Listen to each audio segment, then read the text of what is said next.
dowladda Kenya ayaa albaabada isku dhufatay munaasabad ay taageero ka tirsan Soomaaliland ku qaban lahaayeen gudaha dalkaas taas oo la xiriirtay xuska 18 May sida ay xaqiijiyeen ilo lagu kalsoon yahay ciidamada ammaanka ayaa joojiyay qabsoomida munaasabada kadib amar ka soo baxay dowladda Kenya wararka ayaa sidoo kale sheegaya in qaar kamid ah dadkii abaabulka munaasabada lahaa loo taxaabay xabsiga kadib markii lagu eedeeyay in ay ka dhaga adeegeen awaamirta maamulka iyo digniinaha la xiriiray qabsoomida xafladaasi Soomaaliland oo iskeeda hore ugu dhawaaqday inay ka go'day Soomaaliya sanadkii 1991 ayaa weli caalamka intiisa badan u aqoonsan yahay inay tahay qayb kamid ah Jamhuuriyadda Federaalka Soomaaliya mana helin aqoonsi caalami ah oo rasmi ah inkastoo ay muddo dheer raadinaysay maamulka Soomaaliland ayaa sanadii u dambeeyay xoojiyay dadaalada uu ku doonayo aqoonsi caalami ah iyo ballaarinta xiriirada dibadda arintan ayaa ku soo aadaysa xilli Soomaaliland ay hore u shaacisay qorshayaal ay ku doonayso inay xafiisyo diblomaasiyad ama wakiilo uga furato dalal kala duwan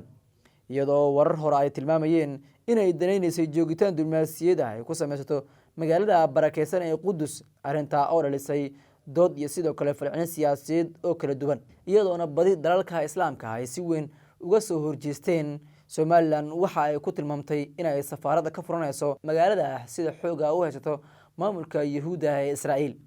waxaa sidoo kale jira in xilligan ay aad u kacsan tahay xiisada gobolka gaar ahaan marka loo eego dagaalka iyo khilaafaadka ka taagan dhulka Falastiin iyo Israa'iil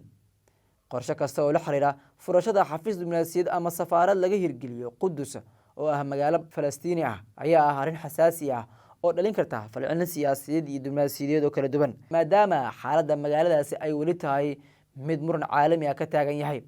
tallaabada ay Kenya ku joojisay munaasabadan ayaa loo arkaa mid muujinaysa sida ay Nairobi u ilaalinayso mowqifkeeda ku aadan midnimada iyo wadajirka dhuleed ee Soomaaliya iyadoo sidoo kale dib u xaqiijinaysa taageerada ay u hayso madax banaanida qarannimada iyo wadajirka dhuleed Jamhuuriyadda Federaalka Soomaaliya dowladda Kenya ayaa hore dhowr jeer u muujisay inay xiriirka kala dhaxeeya Soomaaliya ay ku saleynayso ixtiraamka madax banaanida dalalka iyo xeerarka caalamiga ah iyadoo la sugayo faahfaahin dheeraad ah oo si rasmi ah uga soo baxda oo ku saabsan dhacdadaani iyo sidoo kale sababaha keenay tallaabooyinkaasi in la qaado Soomaaliland ayaa weli si rasmi ah uga hadlin xafladaasi ay ku dhigan lahaayeen qaar kamid ah taageerayaasha laga joojiyay